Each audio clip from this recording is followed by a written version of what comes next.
So, I want to acknowledge there's some other Waterkeepers here, and if anybody that I overlooked in the Waterkeeper community wants to speak up, but let's acknowledge the Sassafras Riverkeeper, the Chester Riverkeepers here. Who am I forgetting? Who am I overlooking?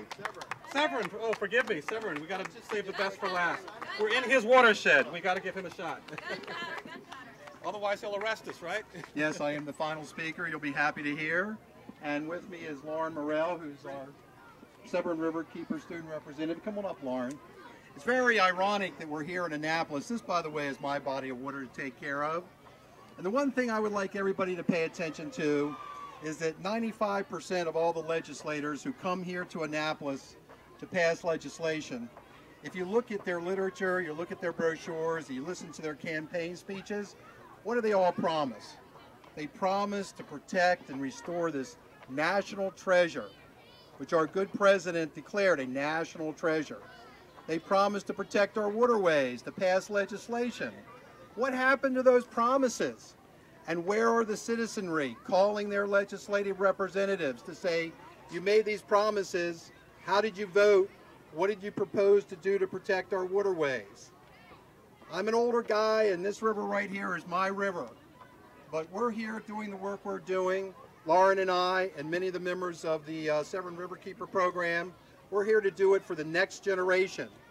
And I want Lauren to just tell you for 2 seconds who she has coming here to our Chesapeake Bay, representing the kind of environmental work Maryland and our country does to take a look with young people from around the world. And Lauren, I know will be short and sweet, but thank you all for coming. And as they said, everything that comes off of this area goes into my river.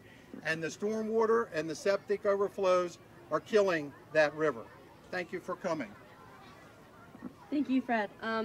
Well, I have a special guest arriving this October in Annapolis. I got involved last year with Mike Horn, an internationally renowned explorer, part of the World Sports Academy. He's done some amazing things throughout the globe, and he's now started a program with youth activism. And so he's taking, for 4 years, a expedition around the world, and he's got a sailboat that will be traveling, and is now in Los Angeles, California, having just crossed the Pacific from Malaysia. And in this October, he'll be here in Annapolis, bringing in young explorers from all around the world, and we'll be doing restoration work here on the Severn River. So that's something to look forward to. Thanks. Nice going. I overlooked, I think, perhaps the newest waterkeeper in the region. That's Theo Lagardiere from the Gunpowder Riverkeeper. So absolutely. So to wrap us up, I want to bring up David Foster, the Chester Riverkeeper. Thank you very much, Fred. Good afternoon.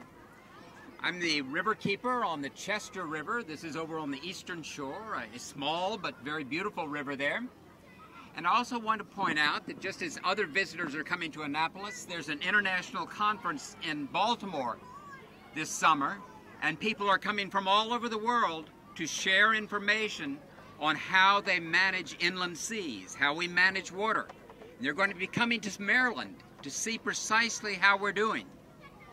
And they're going to see that, yes, we're making some progress on agricultural runoff. We're making some progress on stormwater runoff. Some progress on fertilizer, on bag bills. And that's great.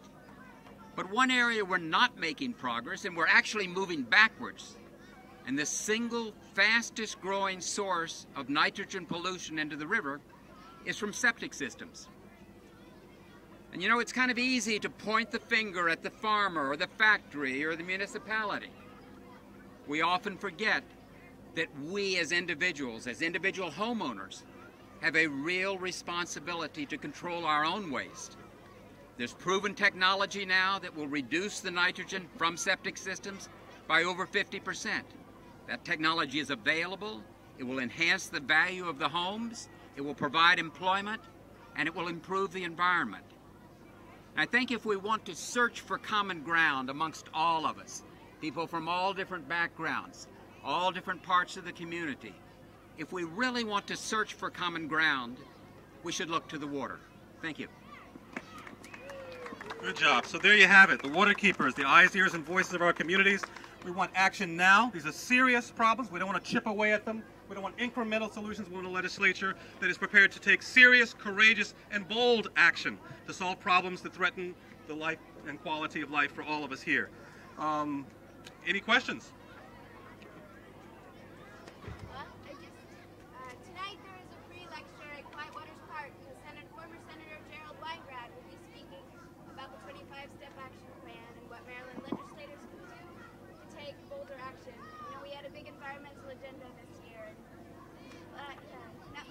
not much was done, but I encourage you all to come tonight and ask questions. You'll have about an hour to talk with him. And yeah. Good, thank you. Identify yourself. I'm sorry, I'm Natalie Rusapor. I'm with Volunteer Maryland's Environmental Great. Campaign. Outstanding. Thank you.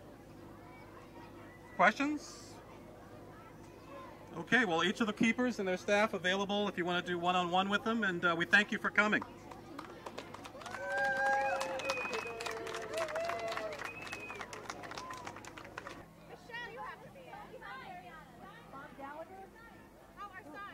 Mike. Hey, Michael, you don't have the Chesapeake Bay. What are you doing here? Oh, you're right. I'm not in the Chesapeake. Come on, buddy. Hi, buddy. Come on, bro. We hate the bay. It's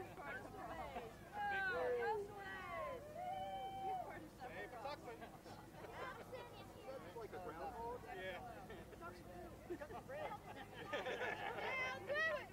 When he comes out, you know, spring's here.